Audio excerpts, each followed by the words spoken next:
আমি মূলার শাকটা ভালোভাবে ধুয়ে নিলাম। এই দেখুন পরিষ্কারভাবে ধুয়ে নিয়েছি। আমি ধুয়ে রাখা মূলার শাকগুলো দিয়ে দেব লবণ পরিমাণ মতো।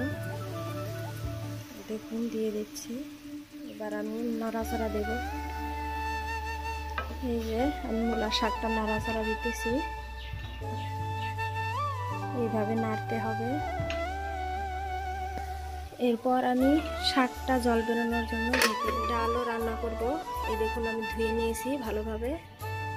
এবার আমি ডাল রাঁধতে আর মূলার শাক ভাজতে যেগুলো উপকরণ লাগে এই দেখুন সবগুলো আমি রেডি করে নিয়েছি।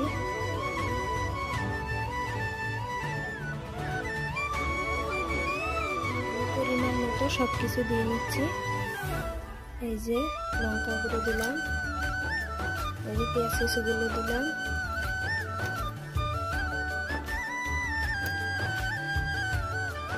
এবার আমি দেব আদা বাটা, জিরা বাটা, তারপর রসুন, এগুলো দিয়ে এখন আমি ঢেকে দেব। চুলাটা জ্বালিয়ে নিয়েছি। এবার দিয়ে দেবো প্রেসার কুকারটা। দেখুন ডালটা দিয়ে দিলাম।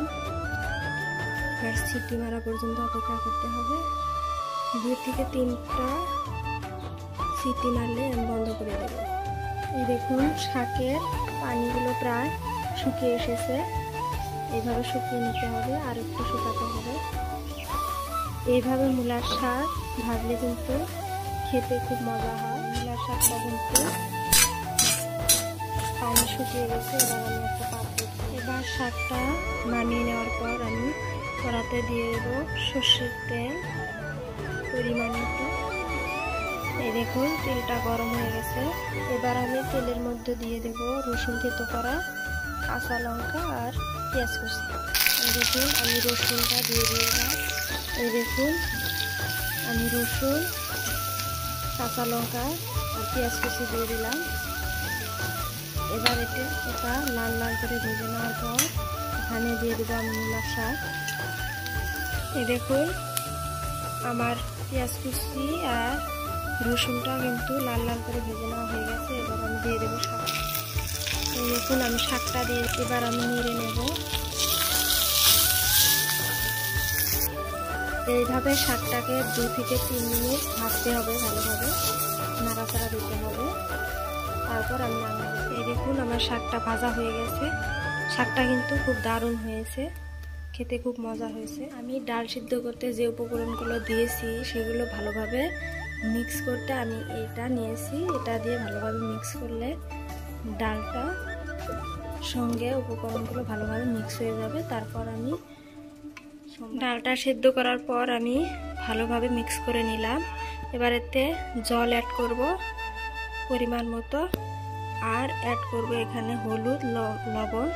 তারপর আমি সোমবার দিয়ে দেবো। দেখুন আমি জল অ্যাড করছি। এখন আমি ডালের সঙ্গে লবণ আর হলুদ মিশিয়ে দেব। এই যে হলুদ গুঁড়ো দিয়ে দিলাম, লবণ পরিমাণ মতো দিতে হবে।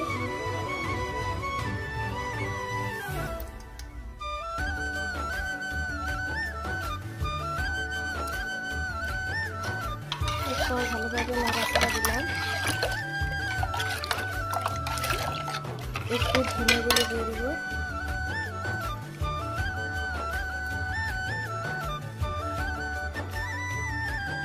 চুলার মধ্যে কড়াটা বসিয়ে দিলাম। এবার কড়াটা গরম করে নেব।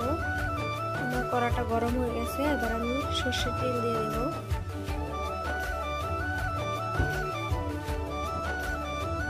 তেলটা গরম হয়ে গেছে। এবার আমি রসুন দিয়ে দেবো। এবার আমি জিরা দিয়ে দেবো।